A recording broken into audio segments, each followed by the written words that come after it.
Bulan ini kita belajar bersama-sama tentang topik Allah ingin kita bersaksi. Kalau saudara ingat beberapa bulan yang lalu, tahun lalu sih memang, ketika saya bahas tentang rindu, saya bahas satu topik kecil. Rindu bersaksi. Semoga masih ingat ya. Kalau lupa bolehlah diputar lagi, videonya masih ada. Tapi hari ini saya tidak akan bicara itu. Saya ingin mengajak kita melihat keinginan, kerinduan Allah untuk saya dan saudara bersaksi.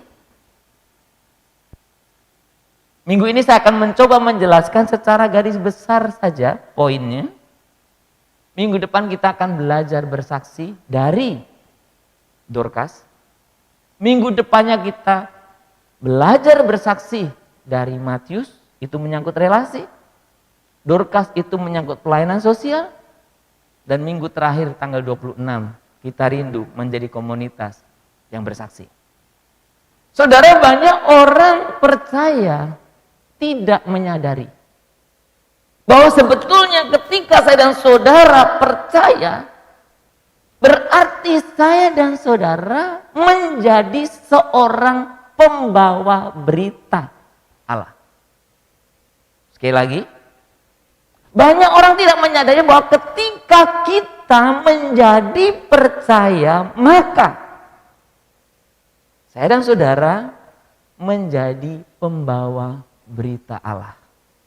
Jadi bukan statis, bukan mandek di aku, bukan berhenti di sini, tetapi saya dan saudara diharapkan, diperintahkan untuk membawa berita itu kepada orang lain, saudara.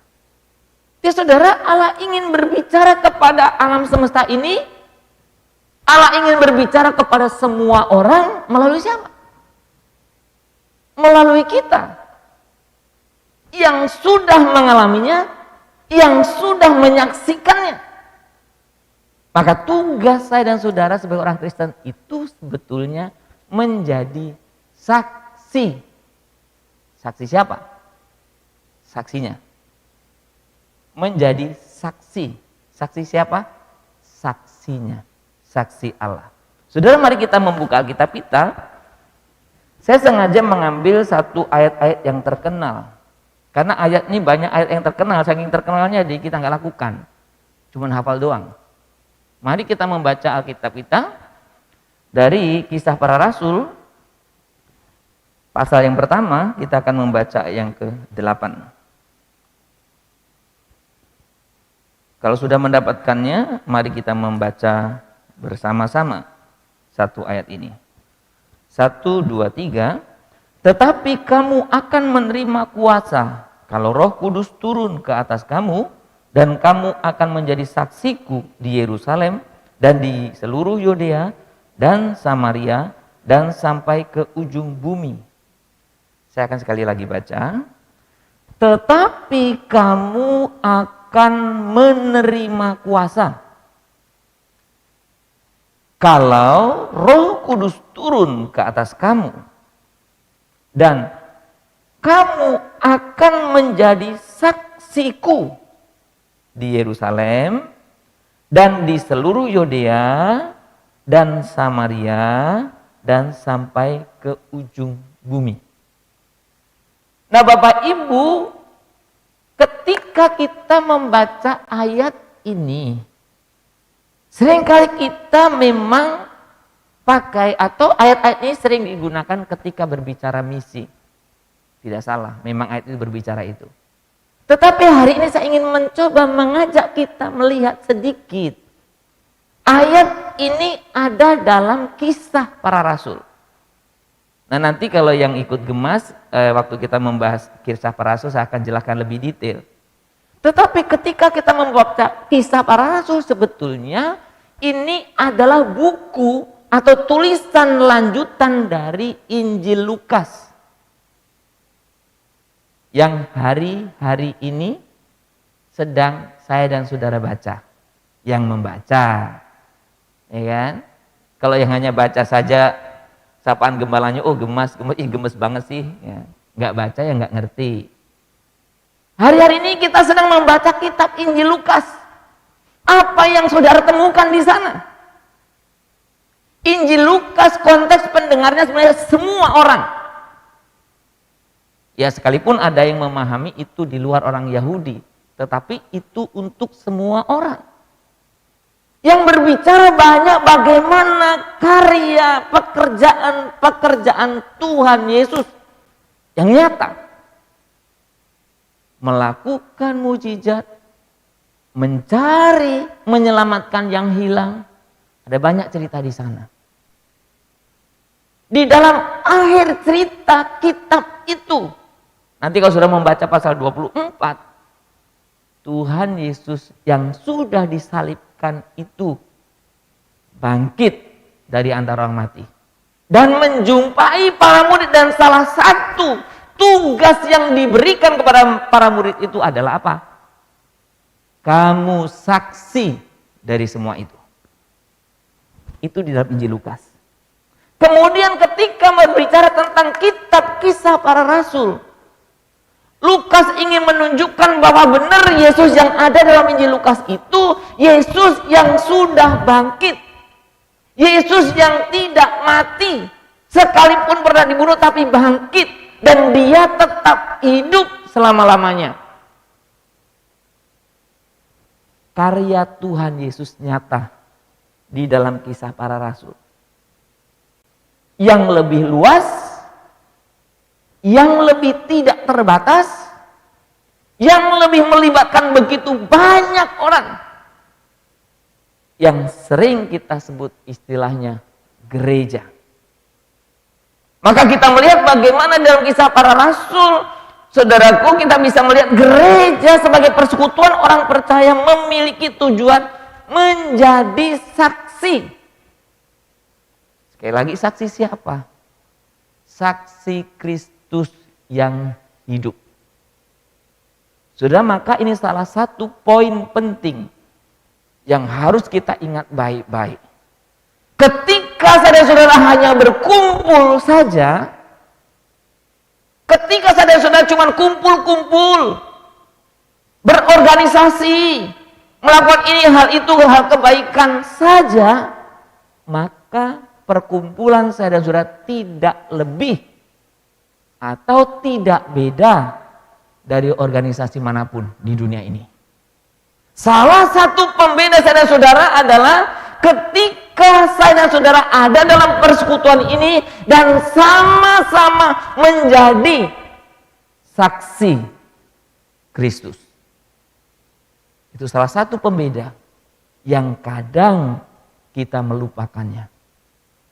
Maka di akhir bulan September ini, tema yang dibuat dalam gereja kita menjadi komunitas yang bersaksi. Jadi kesaksian bukan hanya pribadi, tetapi komunitas yang bersaksi.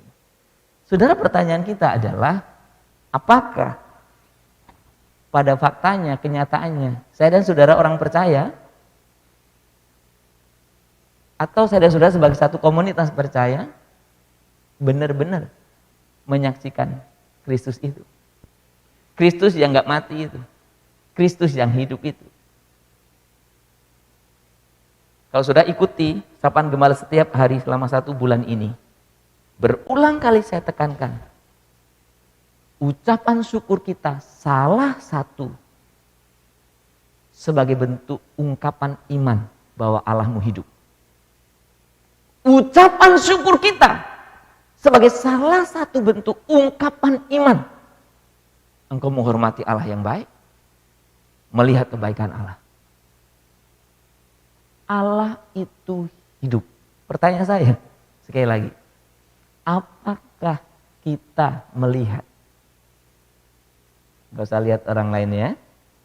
Apakah saya melihat ya? Oh, apakah Sumardi melihat ya? Sumardi ini sudah menjadi saksi Kristus atau belum? Sudah bisa cek masing-masing. Saya tidak mau jadi hakim di sini. cek masing-masing, apakah saya sudah bersaksi ya? Menjadi saksinya ya. Sudah, maka saya ingin mengajak kita melihat dua hal. Yang pertama, saudaraku, banyak orang percaya yang belum bersaksi. Sebetulnya. Padahal kalau kita membaca kisah para rasul dikatakan apa? Kita harus menjadi saksinya. Di dalam kisah para rasul penuh dengan cerita-cerita yang luar biasa bagaimana orang menyaksikan imannya. Tapi pada faktanya banyak orang percaya yang belum menjadi saksi. Banyak orang percaya yang belum bersaksi. Saudara, hal ini saya dulu kemukakan di pembahasan topik rindu bersaksi. Karena saya tidak ingin Anda lupa atau Anda salah bersaksi. Saudara, bersaksi itu secara sederhana itu sebenarnya simpel sekali. Menceritakan kepada orang lain, sekali lagi, apa yang dia lihat, dia dengar, alami dalam hidupnya. Sekali lagi, bersaksi itu menceritakan kepada orang lain apa yang dia lihat, dilihat nih, didengar nih, dialami dalam hidupnya. Jadi bersaksi bukan membuang kata-kata hebat, melebay-lebaykan, bukan. Banyak orang pengen kelihatan hebat, ya. Ulatnya segini, sejengkal, jadinya semeter. Saya pernah katakan juga kan, banyak orang yang biar kelihatan hebat, cuman kena angin karena truk lewat aja bilang diserempet truk.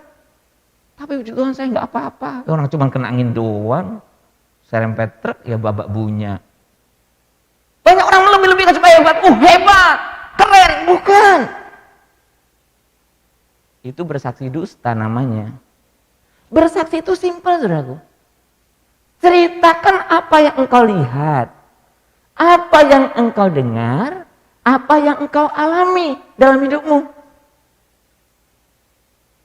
Tentu bukan hanya lihat sesuatu, tentu bukan hanya dengar sesuatu, tentu bukan berbicara hal-hal yang lain yang saya maksudkan. Tetapi berbicara apa yang engkau lihat, apa yang engkau dengar, apa yang engkau alami, menyangkut bagaimana Allah bekerja dalam dirimu, pengalamanmu, kehidupanmu bersama Tuhan. Saudara, maka di dalam kisah para rasul itu, Rasul Yohanes, Rasul Petrus dengan gagah berani dalam situasi yang sangat itu diancam loh, saudara. Bukan santai-santai gini, bukan seperti kita sel group ya, ayo siapa yang mau bersaksi, siapa yang mau sharing, ayo. Silakan satu-satu. Ya, saya lihat para ketua sel grup kita itu untung hebat-hebat. Punya karunia pemaksaan, punya karunia pembujukan. Kalau enggak semua hening. Ya, apalagi sel grupnya udah pakai Zoom, ya kan? Hening ya. Ini sinyalnya mati atau tidak? Masih jalan enggak nih sel grup, ya kan? Orang susah bersaksi. Padahal menceritakan apa yang dia lihat, apa susahnya? Nah, makanya Rasul Yohanes dan Petrus bilang gini, sebab tidak mungkin bagi kami untuk tidak berkata-kata tentang apa yang telah kami lihat dan yang telah kami dengar. Nggak mungkin. Ya. Saudara, nggak mungkin kita nggak ngomong apa yang kita lihat. Ya. Makanya kan kalau orang melakukan sesuatu yang negatif kan selalu diam-diam kan. Supaya apa? Tidak dilihat. Sudah diam-diam kelihatan orang, aduh matilah aku. Ada yang lihat. Jangan ngomong siapa-siapa ya. Cobalah paksa jangan ngomong siapa-siapa. Semakin Anda paksa jangan ngomong siapa-siapa, dia akan ngomong. Ya. Halo, saya akan ngomong. Perhatikanlah. Itu satu prinsip bahwa kita itu nggak mungkin diem kalau lihat sesuatu. Hal yang buruk pun kita sampaikan. Apalagi ini hal yang baik bersama Tuhan. Maka Rasul Yohanes atau Petrus ketika dalam ancaman pun, ya kami nggak mungkin nggak ngomong apa yang kami lihat. Orang memang iya kok. Ya, Sumadi jangan ngomong ya orang saya lihat. Jangan ngomong, ya saya lihat bagaimana. Harus ngomong dong. Saudara, maka saya suka bilang gini. Banyak pandangan orang kita bisa bantah. Banyak cerita-cerita orang Anda bisa bantah.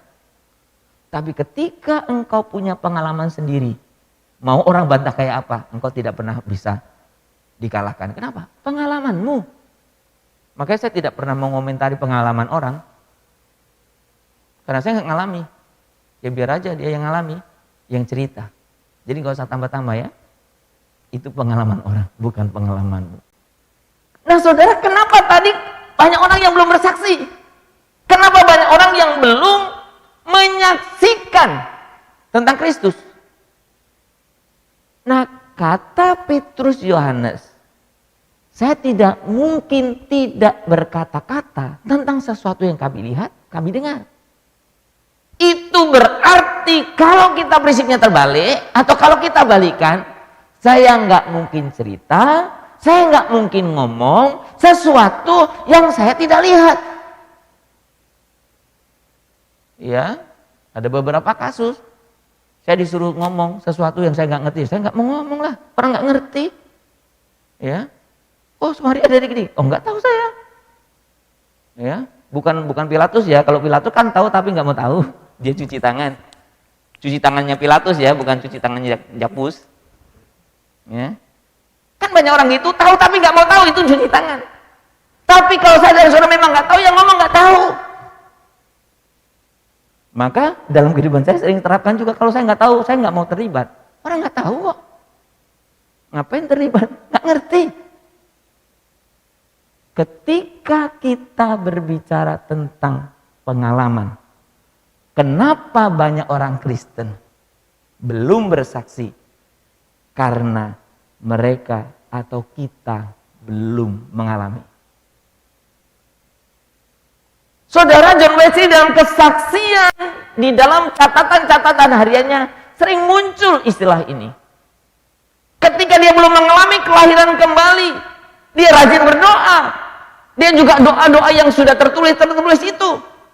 Tapi ketika setelah mengalami pembaruan, dia sering mengizinkan atau membiarkan doa-doa spontan. Kalau doa yang sudah dibacakan doa saja ya. Hafal sih, tapi nggak mengalami. Demikian juga ketika dia mengalami satu kelahiran baru, ada banyak muncul cerita-cerita kesaksian hidupnya. Saudara, ketika kita punya pengalaman hidup bersama Tuhan, kehidupan kita tidak kering. Gak kering. Orang mau ngomong apa, saya ngalami kok. Mau apa? Oh ini enggak, saya ngalami ini kok. Mau bilang apa? Saudara, pengalaman itu hal yang indah. Tapi kalau nggak ngalami, maka pengalaman itu sangat penting. Saudara, ada orang berkata gini, saudara, tugas kita itu sebetulnya dalam satu Kisah Rasul 1 ayat 8 tadi apa? Kamu menjadi saksi ya. Dan tema yang saya buat, Allah ingin kamu bersaksi. Allah ingin kita bersaksi. Saya ingin saudara tidak salah paham. Tugas kita sebenarnya utamanya jadi apa? Saksi. Kalau Anda jadi saksi, umpamanya ini di pengadilan. Kalau Anda jadi saksi, dalam rangka menjalankan tugas Anda sebagai saksi, Anda melakukan apa? Pekerjaannya? Bersaksi. Betul ya? Tapi bersaksi saja belum tentu Anda saksi. Betul kan? Oh, saya bersaksi gini. Pertanyaan, kamu lihat atau tidak? Enggak, Pak. Udah jangan ngomong. Berarti enggak saksi. Jadi yang saya maksud gini, banyak orang Kristen katanya bersaksi, padahal bohong. Karena dia bukan saksi. Sama dengan gini loh Bapak Ibu. Kita suka menghakimi orang nggak? Menghakimi orang dengan hakim apa bedanya? Menghakimi orang nggak nunggu jadi hakim. Betul kan? Tetapi hakim pasti tugasnya ngapain? Menghakimi. Saya bisa menghakimi orang tidak? Menjudge orang? Bisa. Tapi saya hakim bukan? Bukan. Tapi kalau saya seorang hakim, salah satu tugas saya menghakimi orang. Nah, ini saya ingin kita memahami padanannya. Bersaksi harus menjadi saksi. Sehingga yang Anda ceritakan, yang Anda ngomongkan itu betul-betul kesaksian Anda bersama Tuhan. Kalau Anda bukan saksi, kemudian bersaksi, jadi Anda bersaksi tentang apa? Jadi poin yang pertama yang saya maksudkan, banyak orang percaya belum bersaksi itu, di satu sisi memang banyak orang yang belum saksi dalam pengertian gak mengalami apa-apa. Di sisi yang lain, orang merasa sudah bersaksi, padahal dia tidak mengalami juga. Itu namanya saksi bohong. Bukan saksi, tapi bersaksi. Ya. Kalau istilah sekarang itu anak-anak selalu wah, wah, jadi kalau ngomong itu Tuhan hebat, wah, katanya gitu. Kalau langsung muncul di dalam itunya ya. Ya, kalau yang ngomong itu anak-anak kita nggak apa-apa. Ya kalau malaikat di samping, wah, katanya kan. Tuhan Yesus baik, padahal tadi baru ini kan, wah, kata malaikat di samping-samping. Bagaimana? Jadi saksikanlah yang Anda alami. Simple saudara. Saksikanlah yang Anda alami. Yang kedua saudara, dari ayat ini dengan jelas dikatakan, ya, ayat yang ke-8 ini, tetapi kamu akan menerima kuasa kalau Roh Kudus turun ke atas kamu, dan kamu akan menjadi saksiku. Allah jelas-jelas ingin memerintahkan, menugaskan saya dan saudara menjadi saksinya. Aktivitas untuk mengungkapkan atau aktivitas saksi itu adalah bersaksi. Kamu dipanggil di pengadilan sebagai apa? Saksi. Ngapain kamu di sana? Nggak ngapa-ngapain, diem aja. Itu nggak mungkin. Kamu di pengadilan jadi apa? Saksi. Ngapain kamu di sana? Bersaksi. Jadi Allah ingin kita bersaksi. Saudara, ketika kita berbicara tentang bersaksi, semestinya seperti yang saya katakan di depan tadi, bersaksi itu menjadi panggilan hidup kita.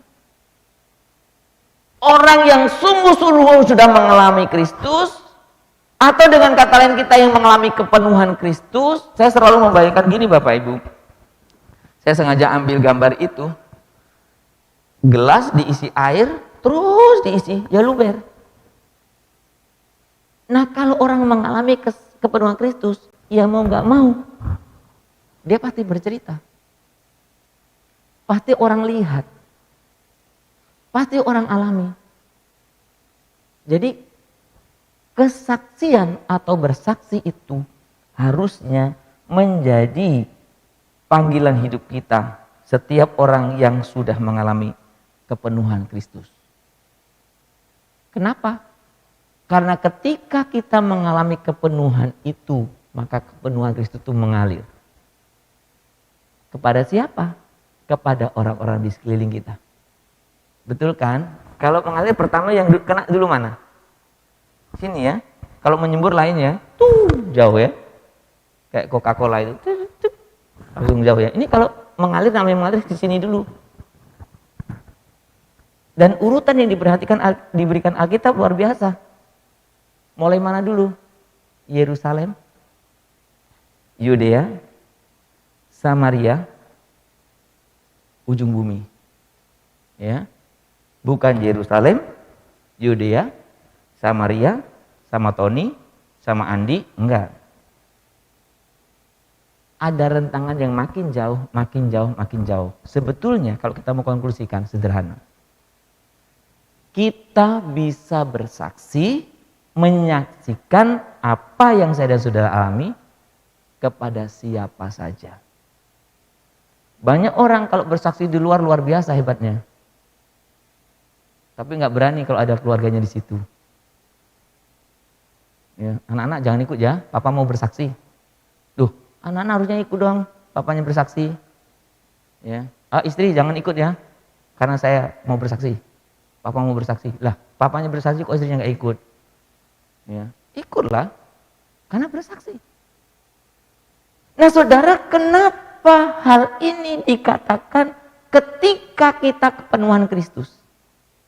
Karena ketika saudara-saudara kepenuhan Kristus di P3MI, ya kalau nggak salah saya pernah bahas, semua segi kehidupan kita itu dipenuhi, diperintah, dikendalikan, diubah oleh Kristus. Ya hanya kadang saya juga heran ya, kenapa nyanyian-nyanyian yang bagus itu seringkali dinyanyikan anak-anak ya, sehingga orang tua nggak nyanyikan ini. Ada salah satu nyanyian anak-anak itu yang saya sangat senang ya nyanyiannya. Bagaimana tentang perubahan. Maka ketika kita bersaksi itu sebenarnya bersaksi tentang apa?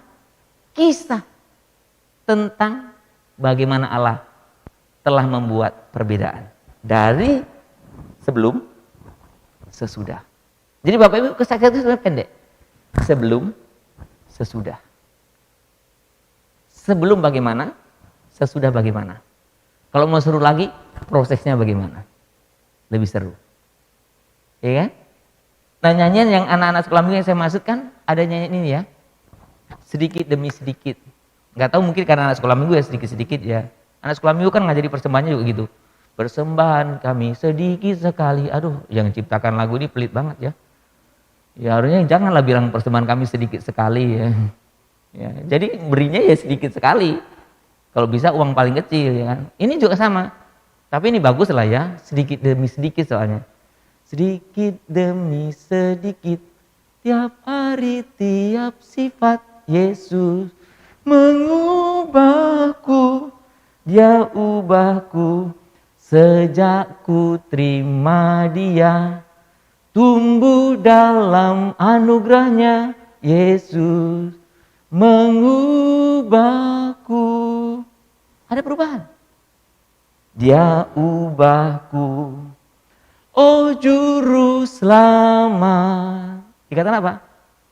Ku bukan seperti yang dulu lagi. Karena masalahnya banyak orang sudah percaya tapi masih seperti dulu. Orang sudah tahu, Pak, dulu saya seperti ini. Ya sudah, kalau tahu, ngapain diulangi lagi sekarang? Dulu memang Sumadi seperti itu. Sekarang, saudara, kemarin ada satu cerita. Kami ngobrol-ngobrol ya, saling ini ya. Kemudian teringatlah karena orang tua kami dipanggil Tuhan, bawa tua kami. Jadi di sekitar itu cerita dulu pengalaman, ya, pengalaman cerita. Termasuk jadi akhirnya cerita saya juga gitu ya. Oh Sumari ini dulu gini, Sumari ini dulu gini, iya kan? Oh karena bapak tua ini dulu gini loh, ceritakan. Dari cerita itu ada unsur yang mau disampaikan. Ada perubahan. Jadi ketika kita menerima Kristus itu, kita harus berkata, kita harus memperlihatkan, berani ngomong dengan orang-orang, bahkan tanya, ku bukan seperti yang dulu lagi. Ini perhatikan baik sekali kata-katanya ya. Meskipun nampak lambat, namun ku tahu, ku pasti sempurna nanti. Berarti apa? Lambat tapi pasti. Ya, lambat. Meskipun nampak lambat, namun ku tahu. Sudah tahu tidak? Kita tahu tidak? Ceritakanlah kepada orang lain kalau engkau tahu itu. Kalau engkau melihat Tuhan mengubah hidupmu, mengubah pandanganmu, mengubah hatimu, ceritakanlah, Pak, tapi saya belum sempurna. So kenapa kalau belum sempurna? Saya selalu pahami kebenaran ini Bapak Ibu. Ketika kita sedang dalam proses, engkau sudah berani menceritakan kepada orang lain, itu akan menolongmu untuk terus ada dalam proses itu. Sudah kenapa kadang-kadang pendeta suka undang, ayo siapa yang mau berubah angkat tangan maju ke depan. Ada orang yang sok rendah hati tapi padahal penakut. Saya yang penting hati saya sama Tuhan Pak. Ya Tuhan kalau kau nggak tepati janji nggak langsung jewer. Tapi teman-temanmu tahu kalau kamu udah maju ke depan. Saya ingat betul dulu waktu zamannya ada camp-camp itu ya. Pas kebetulan saya mendoakan orang maju, sudah maju. Dia bertobat. Ini kebetulan ini contoh ya kasus ya. Saya nggak ada nyindir. Ya tapi kalau tersindir ya bagus juga lah. Ya ini kan ini kasus ya. Jadi saya mendoakan tuh waktu MMC ya, dulu MMC atau CMN lah dulu ya. Keluarkan rokok. Di sini sebut, di sini pokoknya diinjak-injak. Dalam nama Yesus lagi nginjak-injaknya ya. Saya pun waktu itu doakannya. Wah, seru kali ya berdoanya. Tapi di situ saja. Ketika suatu berapa waktu lamanya kemudian saya ketemu, saya belum ngomong apa-apa. Pak, maafkan saya Pak ya. Loh kenapa maaf Pak? Emang Bapak salah apa? Ya saya merokok lagi. Coba kalau enggak di depan orang. Ngerasa bersalah tidak? Ada yang ngontrol enggak? Tuhan enggak mungkin jewer. Kalau Tuhan sudah jewer enggak ada di sini Anda. Kita. Maksudnya enggak ada di dunia ini. Maka ketika Anda melihat dia ubah, ku ceritakan. Supaya teman-teman persekutuanmu membantu mengingatkanmu, membantu mendampingimu, membantu menguatkanmu. Ayo sekalipun lambat gak apa-apa, tapi kamu pasti sempurna. Ceritakan, saksikan. Saudara, maka saya suka katakan di sini kepada kita. Saya belajar, menceritakan sesuatu yang sudah terjadi itu gampang. Menceritakan sesuatu yang belum selesai itu sulit. Tapi harus kita ceritakan. Itu juga kesaksian. Proses, saudaraku. Jadi makanya ketika kita berbicara tentang bersaksi, Allah ingin Anda dan saya benar-benar menyaksikan karya Tuhan itu dalam hidup kita. Kesaksian setiap kita itu otentik. Jadi kamu nggak perlu niru-niru pengalaman si A, si B, si C, nggak perlu. Karena pengalamanmu itu khas. Pengalamanmu itu nggak jiplakan. Beda Bapak Ibu. Ada banyak orang merasa, dia belum mengalami seperti saya, dia nggak usah lah semua orang mengalami seperti Anda. Ya nggak seru lah kalau cuma orang mengalami yang sama. Karena pengalaman kita berbeda, inilah maka setiap kita punya tugas. Untuk apa? Bersaksi. Cerita. Saudara, sejak saya mengerti kebenaran ini, saya nggak simpen-simpen apa yang saya alami. Kenapa? Karena kalau pengalaman hidup saya yang dimana Tuhan memakai untuk mengubah saya itu saya nggak ceritakan, maka sampai mati saya, cerita itu menjadi cerita yang tidak pernah berguna apa-apa. Karena orang lain nggak bisa menceritakannya. Maka cerita saya hanya bisa diceritakan oleh saya secara otentik. Maka kalau sudah perhatikan saya jarang pakai ilustrasi orang lain kan. Karena orang lain kan nggak ngerti saya. Yang kita lihat, yang kita dengar, yang kita alami. Sudah, maka saya mengajak Bapak Ibu, belajarlah cerita. Kepada siapa? Kepada orang di sekitarmu. Bisa itu keluargamu, bisa itu sanak saudara, bisa itu orang-orang lain, bisa itu orang yang beda iman. Biasanya di dalam dunia misi itu ada lingkaran, ada circle itu. Ya, tapi saya tidak menjelaskan yang E1, E2 gitu, nggak usah lah. Tapi saya menunjukkan lingkaran-lingkaran ini. Sudah banyak orang pingin bersaksi, saya pingin bersaksi di luar pulau. Tapi di dalam pulau nggak pernah. Saya ingin bersaksi kalau saya ikut ibadah raya yang besar. Tapi di rumah nggak pernah bersaksi. Bersaksi kepada satu orang tidak lebih kecil dibanding bersaksi kepada 1.000 orang. Di mana saja engkau ada, berbicaralah. Kepada orang terdekatmu, keluarga besar, mungkin apa istilahnya, teman-teman, termasuk orang yang beda iman. Dan kalau memang Tuhan panggil engkau secara khusus untuk bercerita, bersaksi kepada orang-orang tertentu, lakukanlah. Bersaksilah. Karena Tuhan ingin kita melakukan itu. Saudara, hari ini pesan kepada kita sangat sederhana. Bagaimana Tuhan ingin saya dan saudara bersaksi. Tuhan ingin kita bersaksi. Lalu Pak, kalau saya nggak bersaksi bagaimana? Sudah memang ada hal-hal yang orang suka bilang gini. Dalam salah satu sesi di sebuah kelas pemuditan, itu ada pertanyaan gini. Sudah tahu ya, penyakit kanker itu dari dulu sampai sekarang itu sangat berbahaya. Kanker. Seumpamanya Anda seseorang yang menemukan obat kanker, kemudian Anda nggak menceritakan kepada orang lain, bagaimana kira-kira? Anda tahu nih obatnya,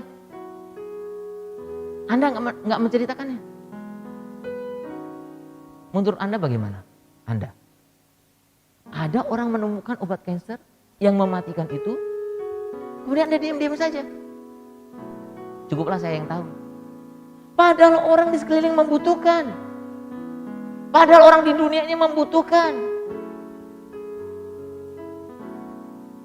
Saudara, pengalamanmu dengan Kristus itu jauh lebih penting dari obat kanker. Pengalamanmu dengan Kristus yang menyelamatkan, yang betul-betul menebusmu itu adalah pengalaman engkau menemukan obat kanker dosa yang mematikan. Kalau engkau gak ceritakan kepada orang lain, bagaimana engkau? Berarti engkau orang yang sangat kejam, bukan? Engkau senang melihat orang sekelilingmu mati karena dosa. Saudara, kalau Tuhan katakan setiap ranting yang tidak berbuah, dia apa katanya? Dipotong, buang. Ngapain di situ? Buat rimbun aja makan makanan itu. Potong aja, buang. Maka hari ini saya ingin mengajak kita melihat, menyadari.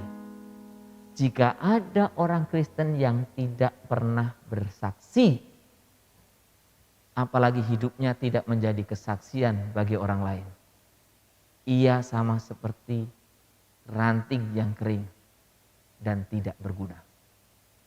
Kalau nggak berguna, ngapainlah di bumi ini? Buat penuh bumi aja.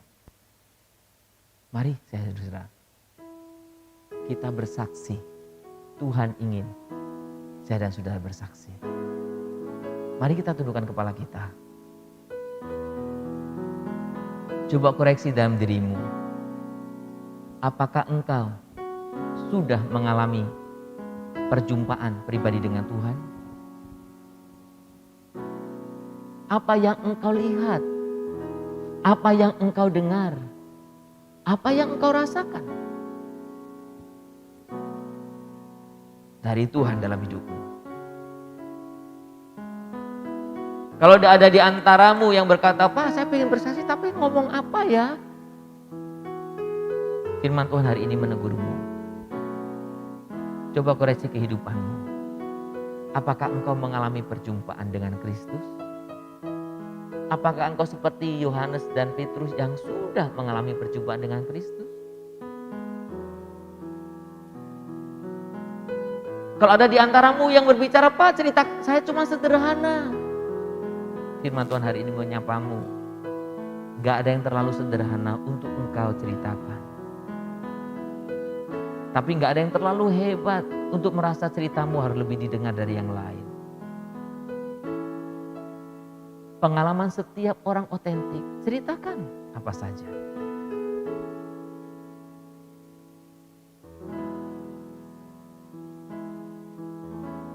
Bapa di surga, lawatlah kami satu persatu. Supaya kami setiap orang percaya, secara khusus Jemaat GMI Jakarta Pusat. Secara khusus lagi dalam masa-masa pandemi ini pun, kami boleh memiliki pengalaman yang indah bersama Engkau. Pengalaman yang sungguh-sungguh harus kami ceritakan kepada orang lain. Karena Tuhan menginginkan kami demikian. Tolong kami untuk kami menjadi orang Kristen yang memiliki pengalaman pribadi bersama Engkau. Tolong kami menjadi orang percaya yang sungguh-sungguh menjadi saksi-Mu. Dan kami berani bersaksi pada siapapun. Pimpin kami ya Tuhan. Pimpin kami. Pimpin kami Bapa. Setiap jam ya Tuhan, di Kau ku perlukan, ku datang juru selamat, berkatilah. Katakan setiap jam ya Tuhan. Setiap jam ya Tuhan, di Kau ku perlukan, ku datang juru selamat, berkati